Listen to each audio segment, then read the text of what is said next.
Right, Esther, if you're there. Hi. Hi, I've made you Hi, Karen. co-host. Sorry, it took me a little And while. Yeah. no worries at all. So we're going to start any moment. I'm not sure. You said you didn't have a presentation, did you? No, I'm just going to be talking. Yeah. Oh, fantastic. Okay. Well, seeing as you're here and we're ready and we've got everybody going, I'm going to do a quick introduction. And actually, it's wonderful because I was introduced to Esther through a mutual friend that I met when I was in Bali. I'm a traveler. So it's lovely to have you here, Esther Jones. And I love always being connected with people that I've met on my travels and who guide me to meet other people in the birth world. Esther Jones has written a book called A Calm Dad's Guide to Birth. She's a hypnobirthing practitioner with a background in mindfulness, and she's been working with couples for over 12 years, helping them to prepare for birth in a calm, practical, and mindful way. Esther has 3 children, all born in calm, loving environments, and whose births have taught her so much about women in labor need and the key role that birth companions play. I couldn't agree more. She's always been fascinated by the father's role in birth, and in her classes, she sees how, with the right knowledge, tools, and support, fathers who are initially nervous or concerned are able to relax and embrace the unique role that they play in the birth. They quickly transform easily into the calm, confident birth companions that women need, and is truly a gift for their partners and their babies, but also for themselves. So Esther, I'm handing over to you. Thank you so much for joining me today on the summit. Thank you to everybody who's here and participating with us. And handing over to you. Thank you. Great. Thank you very much, Karen. Lovely to be here. Lovely to see you all here. And yeah, so I am a hypnobirthing practitioner. I've been practicing now for almost 14 years. I have 3 children who are 15, 14, and 9, and they were all born at home with midwives and with my partner. So so I became fascinated by the father. I'm talking about the father, but actually all partners, of course. This is everything I say today is relevant for all partners. I was particularly fascinated by the fathers, mostly because I was mostly working with fathers, but because they also came with very little understanding of childbirth when they would come to my classes. And they would be there, they'd be excited about it. They wanted to be the best birth partner they could be, but they had very little idea of actually what that involved. But particularly, they had very little idea of how important they were. They really didn't understand that the birth partner is extremely important during the birth. And so over the course of the classes, I would see them really blossom into intuitive, connected birth partners. And then I would hear from the couples afterwards, and the father's experience and the father's ability to connect with the birth and to really be that present birth partner was often quite transformational for the couple. And of course, when the father embraces that role, it's a wonderful transition to parenthood for them.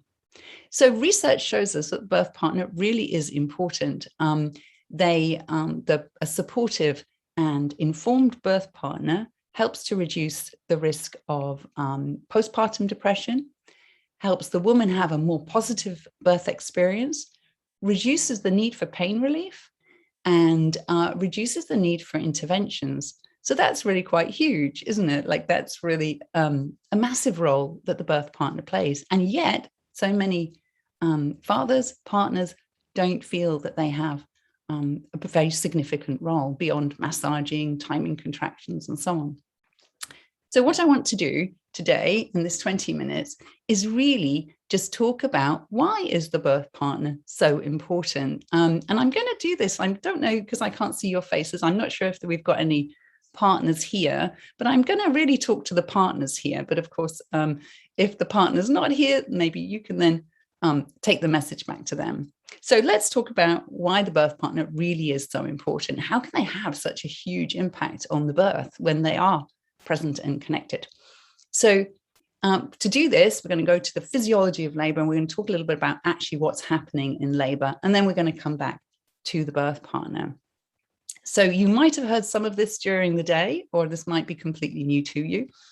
But during labor, the woman during labor, she's creating this, she's producing this huge cocktail of hormones. And the most important, the most important hormone And this big cocktail of hormones and endorphins is oxytocin. So you've probably all heard of oxytocin. And oxytocin is this hormone that keeps labor going. So it stimulates these huge contractions of the uterus. So the uterus is this organ that's it's got these powerful muscular walls to it, okay? And it's very interesting to note that the uterus, the muscles of the uterus, are the most powerful muscles in the human body, okay? So they're powerful.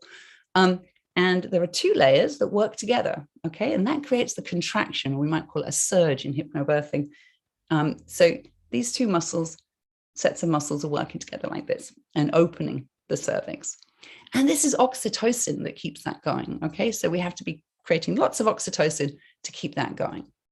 So the thing about oxytocin is that it's a very specific hormone. It's sometimes called the love hormone. So it's this intimate hormone. It's the hormone that is present in lovemaking. It's the hormone that's present in breastfeeding, in giving birth. Okay, so that gives us a little idea of what kind of hormone this is. It likes dark spaces. It likes to feel protected. It likes to feel loved. All right.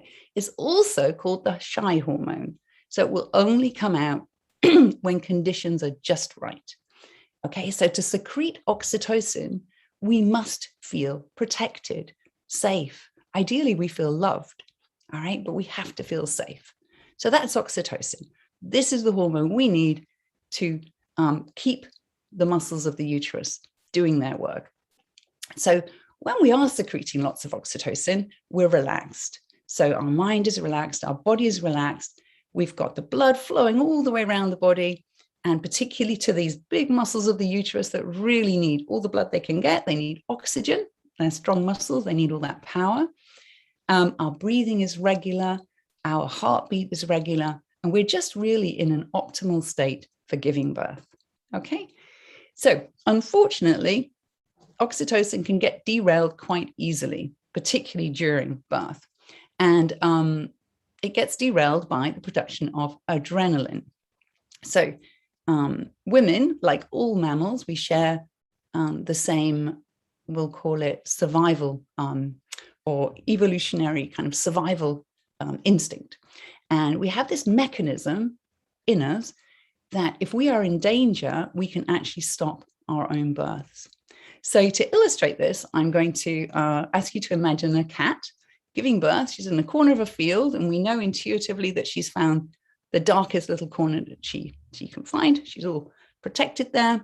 The oxytocin is flowing, and she's in labor, and everything is fine. And then she hears, or maybe she smells, she senses a predator nearby, a fox.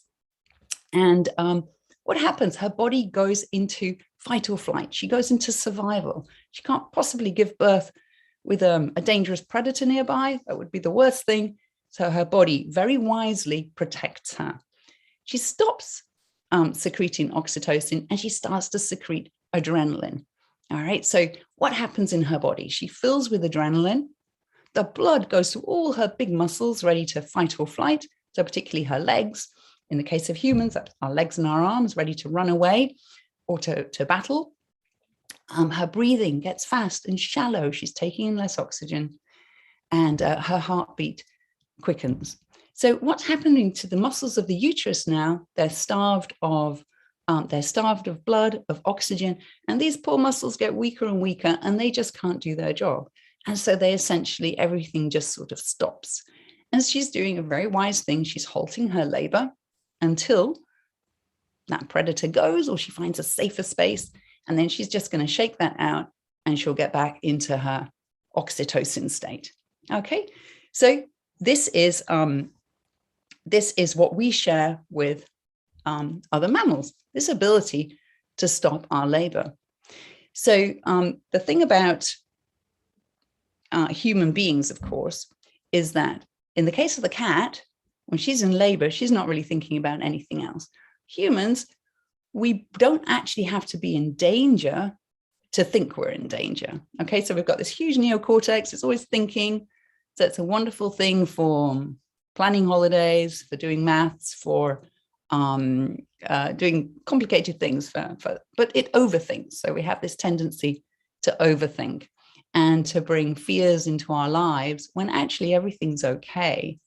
So I think we can probably all, that resonates probably with all of us. We can probably all imagine those moments when we've been perfectly fine, and then we start thinking about something, right? We think about a difficult conversation with our boss, or we think about a presentation we have to make in front of 300 people, and suddenly the heart's going, we're all nervous, we've got butterflies in the stomach, sweaty palms. So what's happening here? We brought a thought into our neocortex, and then that is translating into the body, responding to that thought. So of course, in labor, it's very easy for us to respond to these thoughts, partly because most women during their lives, all they've ever really heard about labor is that it's going to be very painful and long and difficult, potentially quite dangerous. So often we'll go into labor already with a set of thoughts in our mind. And I know earlier today, they talked about, there was a talk about preparing the mind for labor. So important. What are we holding in our mind? And how's that going to affect our body? And it actually affects it by changing the hormones in our body. So what can we do? What can a woman do in labor? What can the partner do in labor? Well, nature's very wise, and nature has also given us another mechanism. This is particularly for human beings, and that is to actually switch off the neocortex. So during labor, sometimes women will talk about how they were kind of on another planet, or maybe 10 hours went past and they didn't even notice that. Maybe they can't really talk, right? They don't want to talk. They don't really want to be in the outside world. That's because their neocortex is essentially switched off. Okay. And now when the neocortex is down, we're not bringing in thoughts. And those thoughts are not creating that fight or flight in the body. All right. So there we go. This is a little bit of just a brief overview of the physiology of labor and the hormones of labor. So the oxytocin, the adrenaline, and the neocortex. So ideally, a woman is in this oxytocin bubble and that neocortex is down. All right. So that what's happening? She's not bringing the thoughts in, and she's breathing. The blood's going all around the body. These muscles have got everything they need to do, okay? And the minute we go into that adrenaline place, everything starts tensing up. And that's actually when those muscles of the uterus become very painful, okay? So what we want that oxytocin bubble, we want the neocortex switched off. So I'm going to go back now to the birth partner, now with that perhaps new way of looking at things. And let's think, okay, so why is the birth partner so important?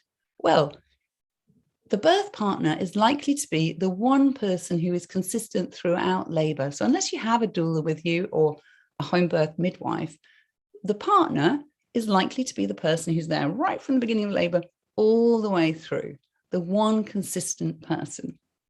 And they are the person who's really going to be holding space for you, for the birthing mother.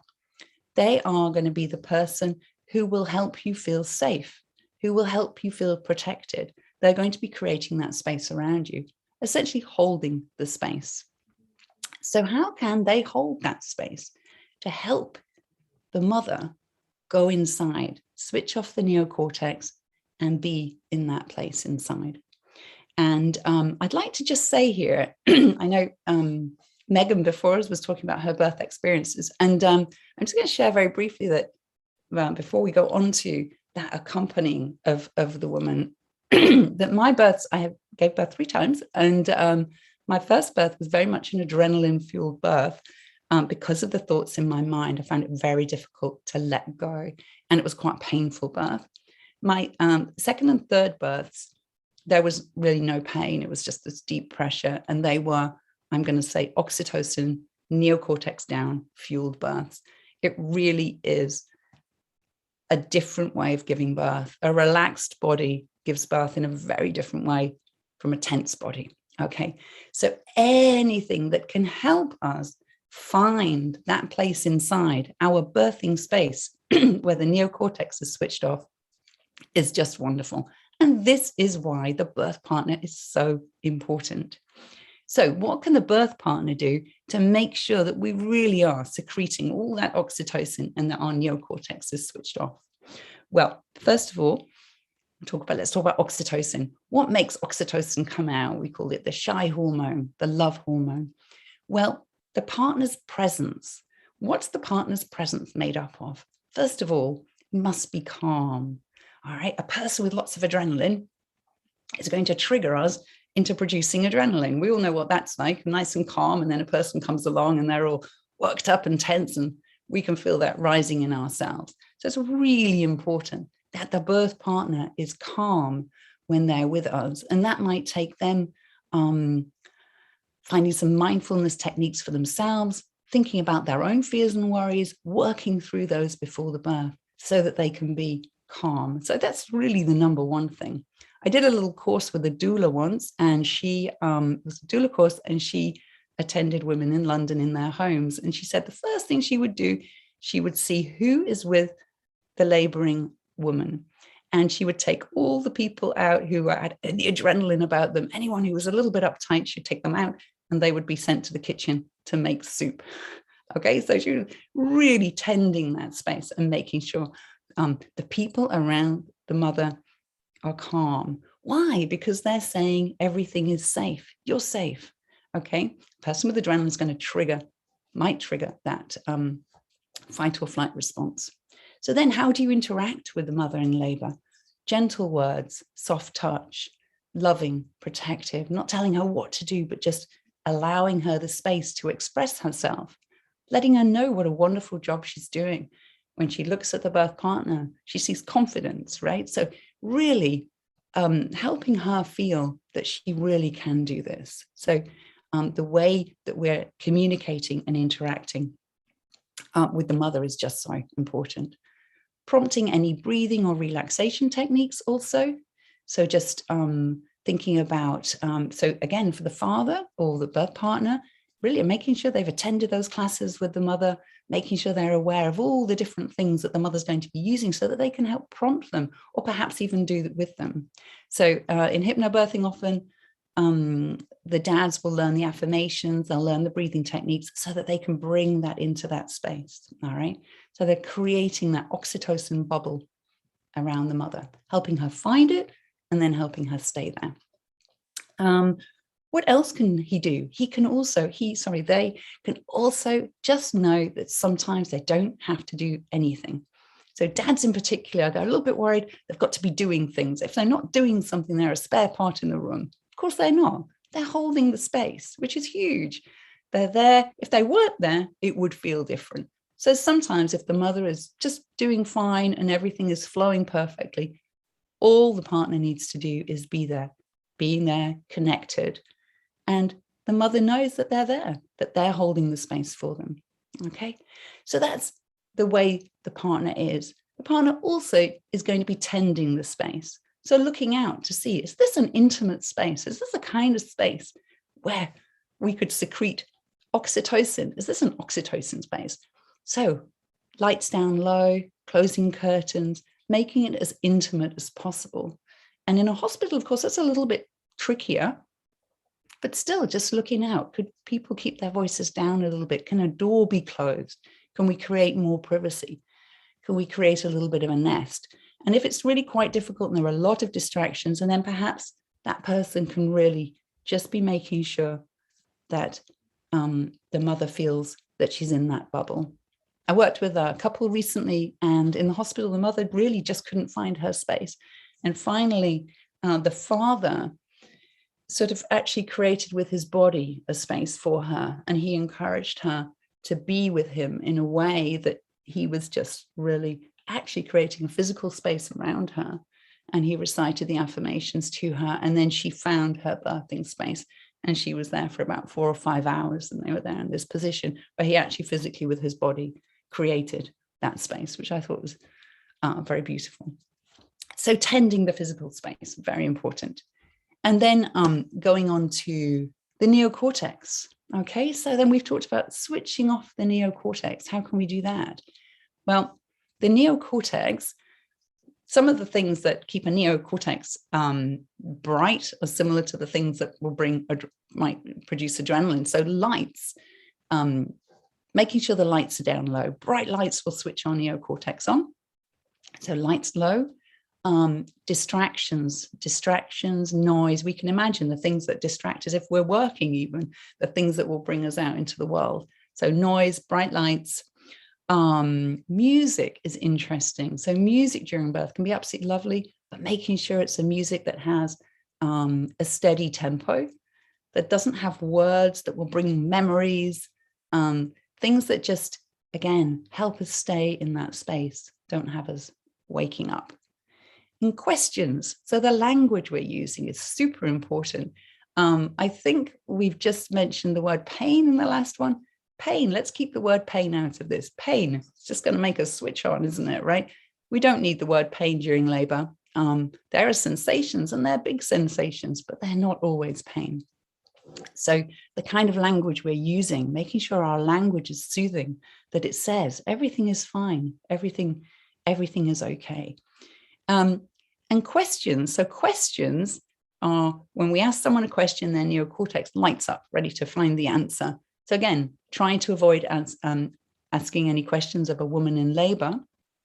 And here, the more the partner understands about the way that she wants to give birth, the better, because the partner can also become that buffer zone between, particularly in the hospital, so staff in the hospital and his partner and the woman. So the more he can answer on her behalf, the better. And again, that takes some preparation together, really understanding how do we want this birth to be, and how the father, the partner, can step in and really be that buffer zone. So we're not asking the birthing mother questions. A question, she's going to come right out of that bubble, neocortex on, back in the world. And we don't want her out in the world. We want her in that birthing space. Other things to help the neocortex. So temperature, the body temperature, being a bit cold, again, keeps the neocortex switched on. So making sure that she's always comfortable and the right temperature. So that was just like a really brief sort of zip through some physiology of labor that I hope can help mothers and their partners think about what the birthing partner really is bringing. And I like to think of this as holding the space. So for me, the birth partner is holding the space. And holding space is a really big job. It's an important job, and it's an essential role in labor. As any midwife or doula will know, that is a really big part of it, holding all that in a way that the person inside that space feels safe. They can let go. They know someone else is holding the space. All right. So it's that safe space. So for me, that really is the biggest part of being a birth partner. And any birth partners out there, I would just encourage you to start thinking about birth in that way and thinking, what can you bring to that space? And how can you prepare together with your partner for birth in order to really make her birthing experience even better, but yours too, all right? Like Karen said before, it's a gift to the whole family to have an involved and supportive birth partner. Okay, I think I've just got to my 20 minutes there. So does anyone have any questions that they would like to ask? Any birth partners out there, perhaps? Oh, good. Hi, Sarah. That's great. I'm glad to hear that your husband was listening too. That's wonderful. Yeah, it just really, I find it sad often how the partner doesn't understand sometimes that their role is so important. And it really is a beautiful role when they're able to embrace it. Sometimes it's just knowing, being aware that there is a really key role beyond timing contractions and so on. Unfortunately, I think in the media, when we see birth portrayed, we always see the woman, panicking and ambulances and all the rest of it. And the dad, we rarely see a really connected father who's really knowing how to accompany birth. But I'd like to reassure any partners out there that they can absolutely do that. It's just a question really of knowing about that. Anyone else, any questions out there that they would like to put forward? Hi, Karen. Well, no, I just wanted to thank you so much while we wait for some questions, because as you say, it's just about giving the partners the confidence to be the partner that they know they can be. They do it every single day, supporting their partners in whatever way is needed in the moments. And very often in a normal marriage, there are situations that arise where one or the other partner is not certain how to be the best support. Yes. But you feel into it and you know what your partner needs, you know what your partner likes, and birth shouldn't be any different. You know them better than anybody else, and you know what works for them. And while birth is something that is quite different and it's never done before, especially if it is the first pregnancy, first baby, there's a lot of taught skills, and definitely there are a lot of taught skills, and that's why doing courses like hypnobirthing, like all the things that we are offering that are guiding them in that journey, once they have those learned skills, then that's also about them tuning into their partner and taking from the verbal and non-verbal cues that their partners will give them, that very often they will be the only ones that will pick up on them because they know and love them so dearly. So they're going to pick up those, those little secret movements and eye contact and touches and feel. And it's so beautiful to watch that dance between two partners who are deeply connected and are able to give each other exactly what they need, whether that's space, whether that's silence, whether that's laughter, whether that's gentle touch or deep massage, and to just really work through that. And for partners to also understand that sometimes doing nothing is all that's required. Right, absolutely. Thank you, Karen. Yeah, so that just something I'd meant to say actually is for the partner to think, what are the things that I do to hold space for her every day? Like when she's tired or had a bad day, what do I do? Does she like me to, touch her hair? Does she like me to listen? What does she like? And you're so right, Karen. During birth, we're the same people. It's the same person. It's a different situation. But all those things you can bring to it that you bring anyway. Absolutely. And you are the person who knows her the best. And you're the only person with that role during birth. And I think a lot of partners find the machines in the hospital and all those people very disconcerting. And I say, hold on to your role. You're the only person in the hospital in particular with that particular role and with that knowledge. So I'm just seeing a couple of questions. Yes. So Avery is saying that my partner doesn't understand my moods because I'm emotional and hormonal. It's his first baby, but my fourth, and get highly upset even if he leaves for a short while. I'll leave that one up to you, Esther. Avery, yeah. And I'm sure that, what you're saying resonates with a lot of people. I think the only answer here is we have to start is we have to help the partner become more aware of what the needs are, and conversation and connection. And the earlier you start that during your pregnancy, the more likely you are when you get to birth to have found that space. So perhaps even doing a course together. Hypnobirthing is a wonderful one for bringing the father in. It really is. And again, women have been thinking about birth probably since they were little girls. Dads haven't necessarily. So really, I think a lot of this is about embracing them and saying, hey, come on, there's something really beautiful you can do for me here, and it's yours to do. So maybe finding another way into that conversation, perhaps, Avery. I'm sorry, I don't know how more I can help you there, but there is a role for him, and I hope that you can help him understand that he's really, even some statistics show him, I think a lot of dads, they don't realize they're important. They're important for their baby. The way they are during birth is going to be wonderful for their baby too. So hopefully you can just start that conversation early. There's another question, but I also just wanted to add something to what you said there, because Avery, you said that it's your fourth, but your partner's first. So there's also quite a big difference there. And coming together on that and making sure that you're both on the same page, because you've got so much more experience, direct experience and insight into everything that you're feeling, and being able to have that conversation. And it's a beautiful way of starting your preparation and finding what it is that you need and how your partner can support you and be that partner that you're looking for, because sometimes they don't know what you want. Right.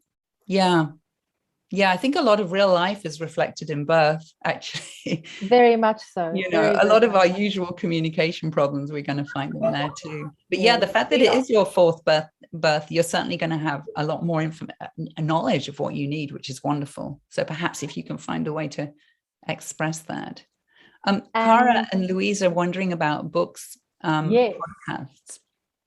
I have to recommend mine, of course. Absolutely. So And I think you're giving away a copy of your book, aren't yes, you? and I'll be giving away a copy at the end. I have to think of a question. I'm sorry. I'm just sort of think of that. But yeah, so there's my book it's a digital guide. It's called the Calm Dad's Guide to Birth, and it's really very accessible, very simple. It comes with an audio relaxation too. Beyond that, there is also one called The Birth Partner, which is a very complete book. But I think it's also understanding what kind of information does your partner want to have. I think there can be a danger of flooding people with information. They don't need to be doctors. They don't need to know everything that the midwife knows. This is really about communication and holding space. So you don't need to necessarily get too technical. But obviously, the more they understand about childbirth and what's happening to you, the better. Podcast-wise, Karen, do you have any podcasts? I know that there are some. I'm going to have to do a little bit of a search because I don't have them written down, but there is a course as well. There's somebody that I'm reaching out to and I'm in discussion with who I would like to be part of the due date offering, who would be able to provide specific support for dads. And there was previously, actually, now that I'm thinking of it, there was previously a male midwife in the UK who had a podcast, but I can't think what it's called. Do you know who I'm talking about? I do, and I'm trying to think of his name. Yes. I think his name is Mark. Mark Harris. Is it Mark Harris? Harris. Yes, exactly. Mark Harris. Yes, he would be. He's been very quiet lately, so I'm not quite sure what he's doing or where he is at. But he had a podcast with somebody else, and he had a course called Birthing for Blokes, which I don't think is available anymore. If it is, there's something has changed, because he hasn't been active for a year or two now.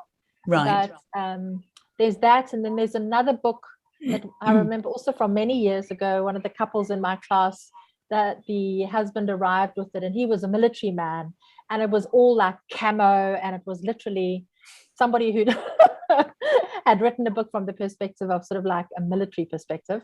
Wow. It was a boot camp, boot camp for dads on how to be the best partner. So it's also different flavors, because different things will appeal to different people.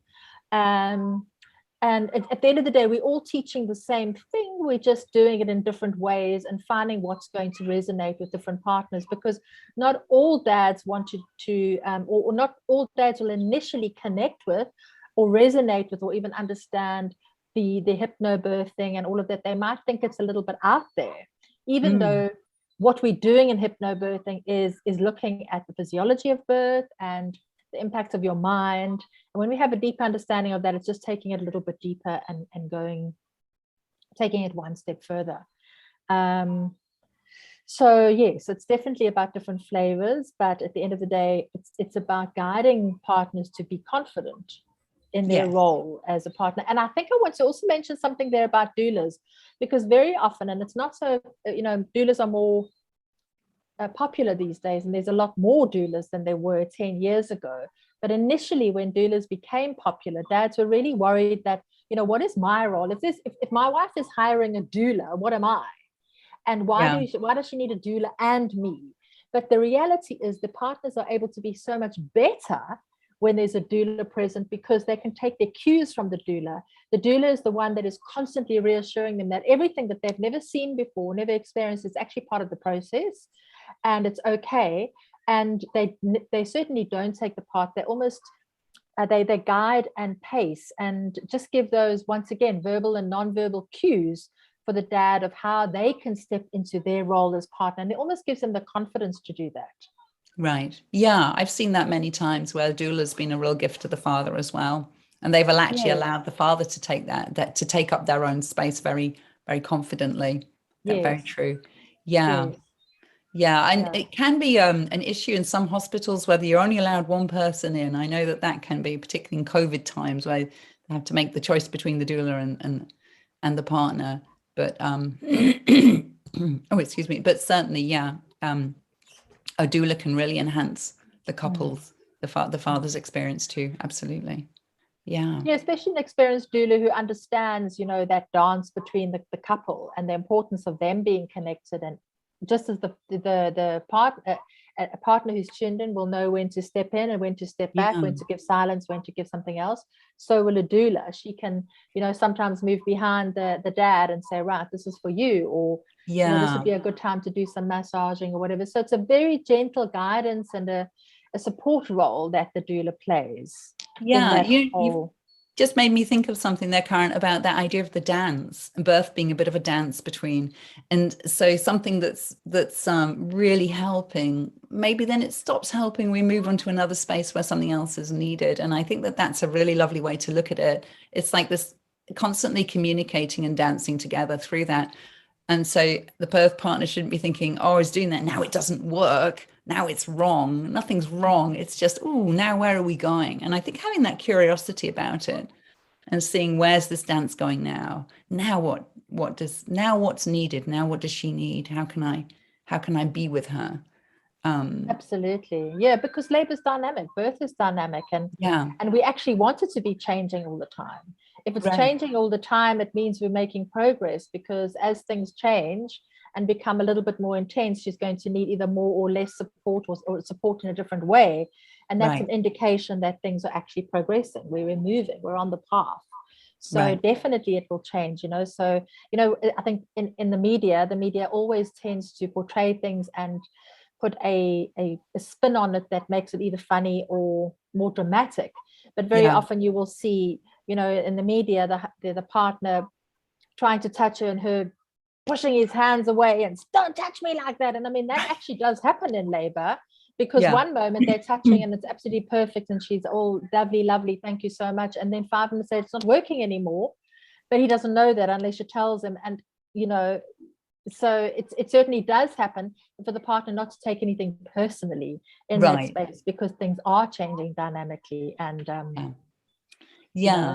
that's something that comes up a lot in my classes, where he's saying, how will I know what to do? And she's saying, I don't want to offend him if I don't like what he's doing. So I think that idea about the communication is so important as well. And I think early labor sometimes can be a really beautiful time to establish that communication, that flow as well. But really talking this through before labor, I think, can be very, very helpful. Oh, totally, definitely. I mean, that's where the communication comes in. And I think that's what the beauty of being at home in early labor is, because that is when the dance is established. That is when you move into your flow and get comfortable with this whole thing, So yes, definitely.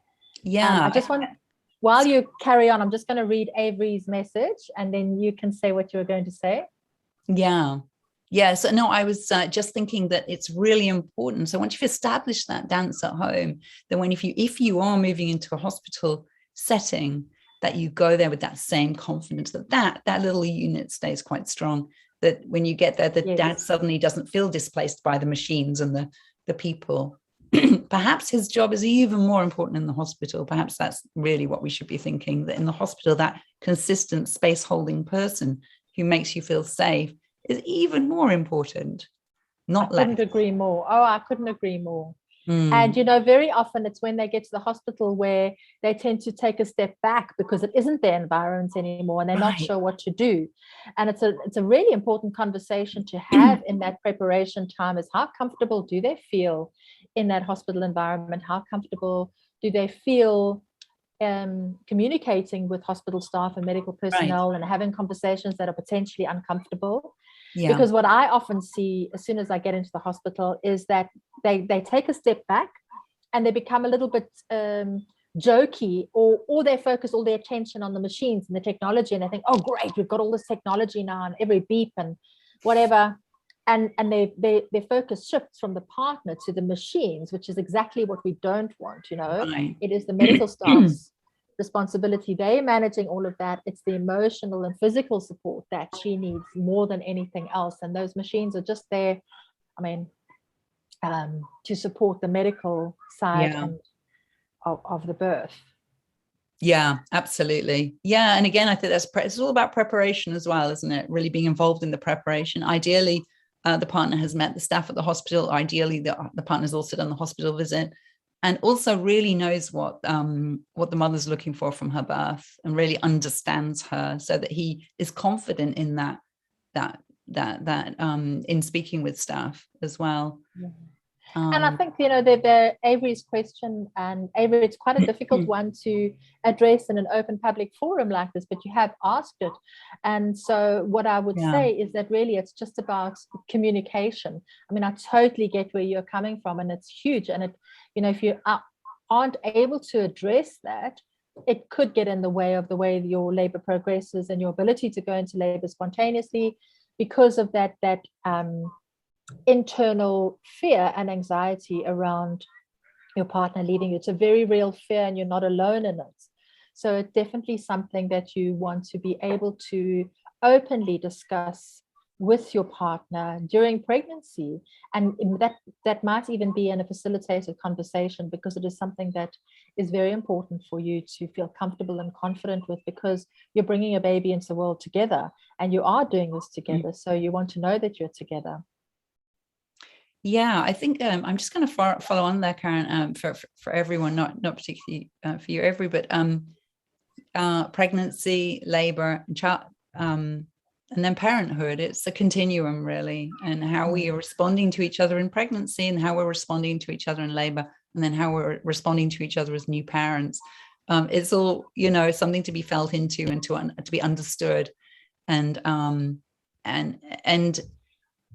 it's the same journey that we're on. So bringing the communication in as soon as possible is just so important. So I'm wishing you so much luck with that, Avery, and that all works out for you. So Leanne, how does the dad know what he needs to do but shouldn't ask? Do you mean that shouldn't ask as in not asking questions? Is that what you mean? As in, I was saying to not question. I'm not sure if that's quite what you're saying. I think that how does the dad know what he needs to do is a combination of communication and intuition, a little bit of trying and seeing. But I don't think either we should feel, okay, great, thanks, Leanne. We should feel absolutely, if we need something, then we should really express that. During my first birth, I didn't realize I had a lot of fear, but I clearly did. I was waiting for the pain, and I was kind of tense, and it was a very long, painful birth.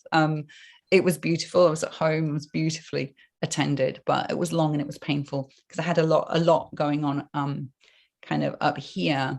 And I was very aware of everyone. I was sort of worried about everyone who was with me. I was, and hoping that everyone was okay. And I was thinking about everything beyond me. For my second labor, I thought, no, I need to be very clear about what my needs are and know how to express them. And so so for my second and my third labor, they were completely different. And I was really able to understand what I needed to and to communicate that. So I don't feel, do say what you need when you have an idea of what that is. And sometimes it may be something that you think, it goes against what it seems like everyone thinks you should need, but you need something else. Maybe you just want to be in a very dark, small space away from everyone for a little while. And so the father, again, we're back to communication. How can we communicate with each other in labor? How can I express what I need? How can he understand what I need? And I think that's such a personal thing for everyone. So, but something you should absolutely talk about before labor, and really to smooth the way for you. And that my hope. Before you answer that question, and I do want you to answer that question, but can I just add something to what you said? Oh, absolutely. Because it was so relevant when you said in your first labor, you were so worried about everybody else. Yes. And that kind of took so much of your headspace. And I see that often, especially in actually in home and hospital births. But, it's so much a woman's thing where and especially a pregnant woman, where she's got lists and things that she wants, and she knows how she wants everything to be. Yeah. And part of that communication really is writing all of it down, giving it to your partner and letting it go, and saying, okay, right. And it's your responsibility to make sure the car is packed and the bags are in the car, that you've got my hospital card and you've got this and you've got that and whatever. And you've got to let go of that and really trust that your partner is going to do that. So that you're not constantly thinking about it, because every time you go back into that headspace of like, is this there? Is that there? Has he got this? Has he got that? You're going back into the neocortex, which is exactly, that thinking part where you don't want to be. You really need to drop into your body, into your birth, into your labor, and let go of all of that stuff. Yeah. And that's where trust comes in with your partner. Yeah, absolutely. And I would really encourage any partners who are listening to understand the logistics, get your list together and really know how long it takes to get to the hospital, do a trial, what you need for the hospital, get all the logistics really tight so that during birth you can let go of that too and really accompany her as well without thinking, oh, where's the car? And, like being distracted by the logistics. But yeah, thank you, Karen. Absolutely. Yeah. Trusting, letting go. And thank you, Charlene. So lots of podcasts in there. Thank you so much. And do you want to maybe answer that question about the husband has a phobia of blood? Yeah. Well, phobia of blood. So he always, he'll faint. How can I guide him to be the best birth partner? Well, first of all, Karen, as a midwife, will join into this. But for much of labor, there's no blood, really. I mean, for most of the dilation stage, of course, every labor is different and different things might happen, and there could be a little bit. But the bit where we really need a lot of support for many, many hours is likely to be, let's say, quite clean. It may be, but there's a bit where the husband feels that he needs to step back for a moment, and perhaps that's okay too. But I think that he could totally be with you, be holding that space for you for a long time. And when there is blood, I think that's up to him to really work into where his boundaries are, what he can do, what he can't do. How can he still hold you if he has that fear? But the dilation part of labor, which, generally there won't be much blood until the end. I think that is absolutely a space where he could really, really hold you beautifully for a long time. And Karen, would you like to come in on that one? Yes, because obviously I see it often, and I know that there are many people who some birthing women have a phobia of blood and don't like all of that.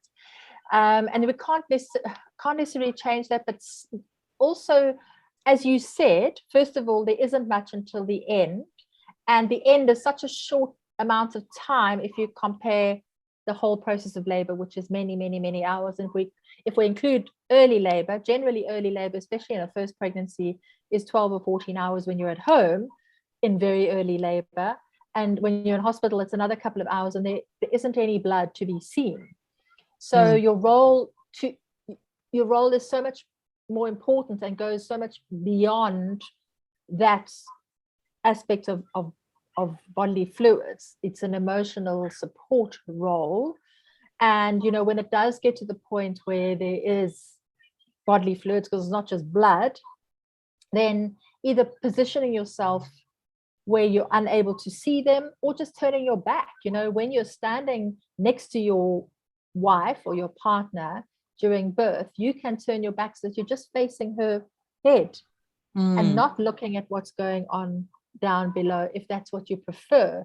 Although in my experience, very often, even those who do have a phobia, by that stage, after so many hours of being in the process, have completely moved beyond it, because they realize that it just goes beyond that. It's not like the blood of being at a car accident or of falling and everything. It really is part of your baby being born. It's a very different, normal physiological process, not a medical emergency. It's a life event, and life events usually have bodily fluids. Sex has bodily fluids and birth has bodily fluids, and there's a lot of, when it comes to those two things, that's what got the baby in, that's what's going to get the baby out. It's all about bodily fluids. So it's about just getting comfortable with that. And I don't know if I'm minimizing, I don't mean to, but I'm just trying to give a different perspective. And Charlene's added there about hypnotherapy for phobias, which is yes, and absolutely, and to reframe it as I think, she's just saying what I said in different words. It's my partner. Yes, there we go. So yes, and all of those things are very, very valid. I mean, absolutely. And certainly, you know, partners can really worry about that. And once again, I think it comes back to the media and what we see in the media about birth and how it is portrayed as being bloody and messy and loud and very medicalized. Yeah. And these it's very fear inducing. Again, Megan, you spoke about fear. I had certainly had fear in my first birth, and fear really, that adrenaline, it really is a hard place to give birth. But the media, my suggestion is always when you're pregnant is to just stay away from watching births on television, and, you know, unless you can find some beautiful births to watch.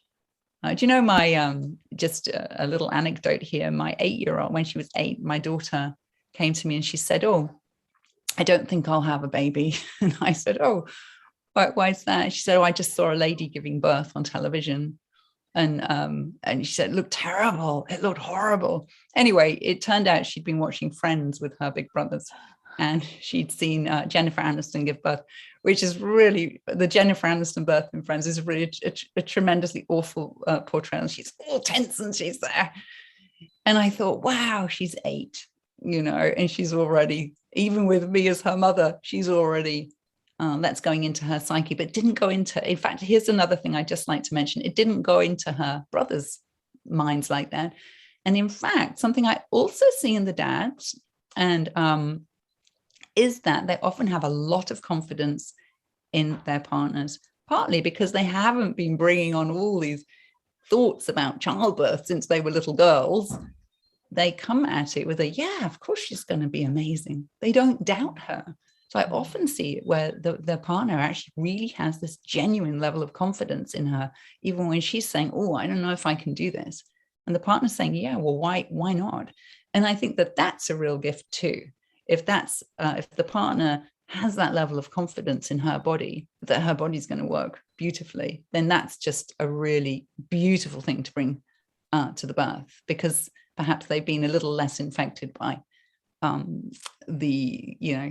what's out there in the media all the time. I'm not sure if that's something you'd agree with there, Karen.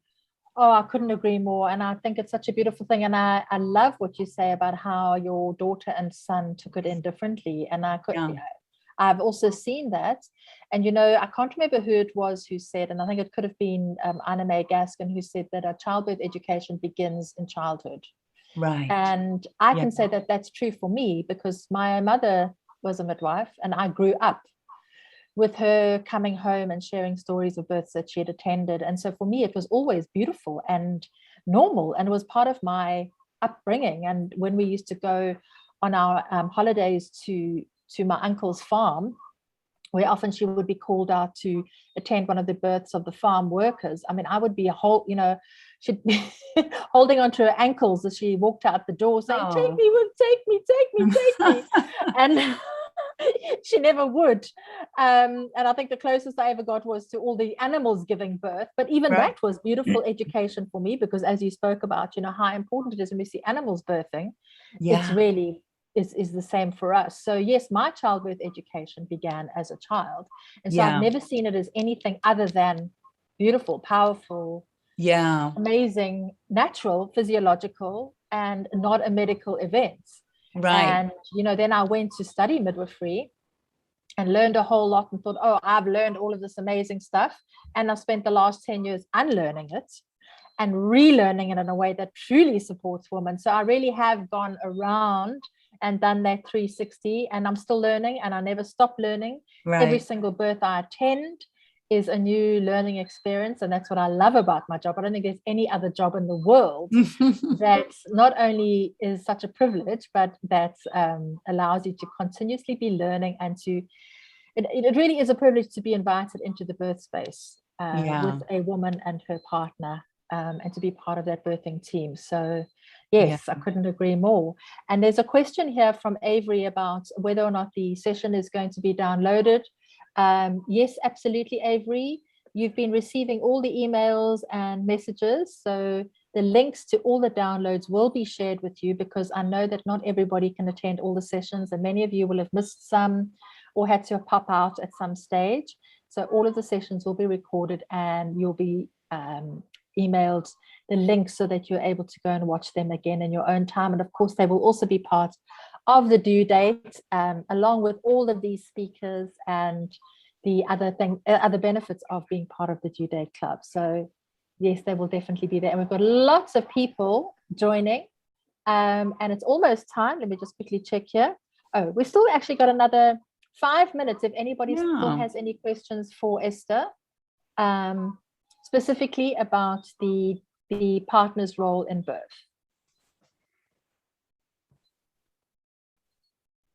Something you just said there, Karen, while we're waiting, is that you mentioned vets, and sometimes they say that the people who most understand vets, apart from home birth midwives, I'm going to say obviously, who understand birth are vets, because an animal, they totally understand that thing about the environment, what the what an animal needs, and how, if a cow's giving birth, bright lights, lots of people, distractions, it's not going to work, So I think that's quite interesting, really. Thank you. I love watching animals give birth. And, it was funny, when I used to teach in-person birth preparation classes, I had at least 3 or 4 animal births that I used to share. And one of my favorite ones was an elephant one. Oh, wow. And it was an elephant in captivity. So it was a little bit different, but it was great because she was left to her own devices. But to see an elephant being born and how everything happens, and any animal actually. But yes, I do definitely share a lot of animal births in my classes. That's interesting. And in my teachings. Yeah. We can learn so much from them, especially bearing down. The thing to be reminded that animals don't need to be told when to push. They don't need to be guided how to push. They just do it. Yeah. We can learn so much from watching that. Before my second birth, so I'd done hypnobirthing. I was really geared up for an entirely different birth. And the night before giving birth, as a little cat who lived in in my office space at that time, was in the little shed in the office. She gave birth out there, little stray cat, and she had 3 kittens. And I thought, I bet she just was there. And I found her kind of inspirational, and just that idea that she hadn't had to sort of push or do any of that effort. And I think we can get a lot from animals. Thank you, Leanne. I'm glad you really enjoyed the talk. That's wonderful. Thank you so much for being here. Thank you, Sarah. That's great. I have a few minutes left. I think Karen would you like to do your giveaway? I will, and I've thought of a question. It's a very easy question. Very easy question, just so that everyone can everyone has a shot at this. So I'd love to give away a copy of the book. It's a digital guide, and it comes with an audio. And so the question is, what is what's the hormone? I'm going to change it. What's the hormone that we want to really keep away from birth? What's the hormone that we don't want to secrete during birth? Yay, there we go, right there. Oh my goodness, Cassandra. I just love that. Wow. Yeah. Okay, Cassandra, that's for you. Anybody who would like to have a little look. I'd just also like to say that I've begun a project, which is the Calm Dads Project, where I'm also sharing fathers' birth stories. Again, helping dads just get into this conversation, learning from each other. So it's the website is thecalmdadsguidetobirth.com. There's some research. There's the book is there, and actually her husband. Hi, Cassandra's husband. That's great. Delighted. Even better. And there are also fathers' birth stories that I update kind of weekly as they come into me, just so that you can, the partners can get to read what other partners go through. And I just think that's really important that we're starting that conversation. 50 years ago, the dads weren't in the birth room. Now they are. So let's really embrace and bring them on and really, embrace dads as intuitive, connected people, which is exactly what they can be. So I love that. Embrace dads as intuitive, connected people. Absolutely. Yeah. And Cassandra's husband, or Cassandra, would one of you please send me a private message with your contact details, your email or whatever, so that I can share that with Esther to make sure that you get your copy of the Calm Dad's Guide to Birth. And to thank Esther so much for joining me today to talk about the dad's role in labor and birth. It's been a beautiful talk, really insightful, a lot of information that I know will help people. And once again, just to remind everybody who's here that all the links to the replays, as well as links and downloads and information that the speakers have been sharing, will be sent to you in the follow-up emails after the summit. So make sure that you check your inbox so that you can get that and you're able to watch the sessions that you've missed. And once again, just to thank you, Esther, so much for joining me. Thank you for a wonderful talk. Great. And yes. Thank you very much, and hope you have a wonderful rest of the day. Yeah. Thank you so much. And